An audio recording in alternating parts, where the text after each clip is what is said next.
Assalamualaikum warahmatullahi wabarakatuh.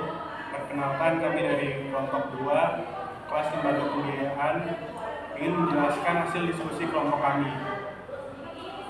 Pertama-tama silakan dari Anggi untuk menjelaskan pertanyaan nomor 1. Baik, di sini saya disampaikan untuk menjelaskan mengenai bentuk hukum perusahaan pembiayaan serta kepemilikannya. Dalam peraturan Permenkeu nomor 84 tahun 2006, bentuk hukum perusahaan lembaga pembiayaan bisa berupa sewa terbatas atau PT, koperasi atau bentuk hukum lainnya yang diatur dalam perundang-undang. Kemudian, kepemilikan bidang usaha lembaga pembiayaan biasanya berupa kepemilikan saham, modal minimum, dan persyaratan lainnya yang harus dipenuhi oleh lembaga pembiayaan. Kepemilikan perusahaan pembiayaan juga dapat dimiliki oleh perseorangan atau badan hukum domestik atau badan hukum asing yang memenuhi persyaratan yang ditetapkan dalam peraturan perundang-undang. Oke, selanjutnya akan dijawab. Baik, selanjutnya saya Raisa Aksari akan menjelaskan diskusi kami tentang bidang usaha perusahaan pembiayaan berdasarkan peraturan POJK nomor 35 tahun 2018 dan berhubungan dengan bidang usaha nomor 84 tahun 2006. Peraturan Menteri Keuangan nomor 84 dan PMK nomor 12 tahun 2006 tentang usaha pembiayaan mengatur tentang peraturan pelaksanaan dan pelaporan perusahaan pembiayaan. Peraturan ini menyediakan peraturan sebelumnya seperti peraturan OJK nomor 29 dan OJK nomor 45 tahun 2014 tentang penyelenggaraan usaha perusahaan pembiayaan yang masih berlaku sepanjang dan bertentangan dengan ketentuan dalam peraturan OJK nomor 35 POJK 5 2018. Kedua peraturan ini bekerja bersama untuk mengatur perusahaan pembiayaan di Indonesia.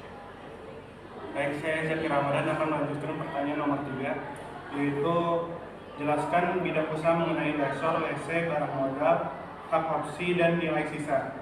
Lesor adalah pihak yang memiliki aset dan memberikan asetnya selama dalam periode tertentu dalam perjanjian sewa.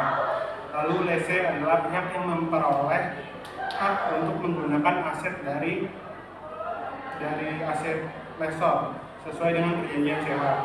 Barang modal adalah aset jangka panjang yang diproduksi seperti barang dan lain-lain.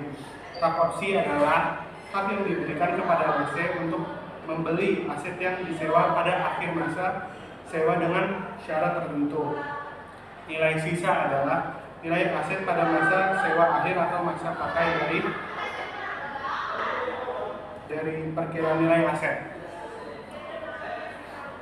Baik, selanjutnya saya akan menjelaskan mengenai finance lease dan operating lease dengan ciri-ciri perbedaannya serta mengenai sell and leaseback. Finance lease atau sewa pembiayaan adalah di mana semua resiko dan manfaat yang terkait dengan kepemilikan aset ditransfer ke lease atau penyewa dengan ciri-ciri. Pertama, penyewa memiliki aset atau opsi untuk memiliki aset pada masa akhir sewa. Kedua, durasi sewa biasanya mendekati umur ekonomis aset. Ketiga, pembayaran serta sewa mencakup nilai umur aset ditambah bunga. Operating lease atau sewa operasi adalah jenis sewa di mana resiko dan manfaat kepemilikan aset tetap pada pemilik aset dengan ciri-ciri masa sewa jauh lebih pendek dari umur aset. Lesor bertanggung jawab atas perawatan dan asuransi aset. Pembayaran sewa lebih rendah karena tidak mencakup nilai aset penuh. Sewa dapat dibatalkan. Dan selanjutnya, sell and leaseback adalah transaksi di mana suatu perusahaan menjual aset kepada pihak lain dan kemudian menyewakan kembali aset yang sama dari pembeli. Dan di sini saya Peter Haris Bakti akan menjawab pertanyaan dari nomor 5. Pertanyaannya adalah jelaskan mengenai pengaturan Mahkamah Konstitusi tersebut tentang permasalahan investasi yang berakibat adanya penarikan atas barang dari debitur atau lease. Keputusan Mahkamah Konstitusi nomor 18 tahun 2019 telah memberikan perubahan, yaitu penarikan oleh kreditur boleh asal ada kesepakatan dari debitur bahwa dia telah mengakui bahwa dia telah melakukan uang prestasi. Yang kedua, debitur sendiri yang akan menyerahkan dengan sukarela benda tersebut. Demikian hasil dari diskusi kelompok kami. Lebih yang mohon maaf. Wassalamualaikum warahmatullahi wabarakatuh.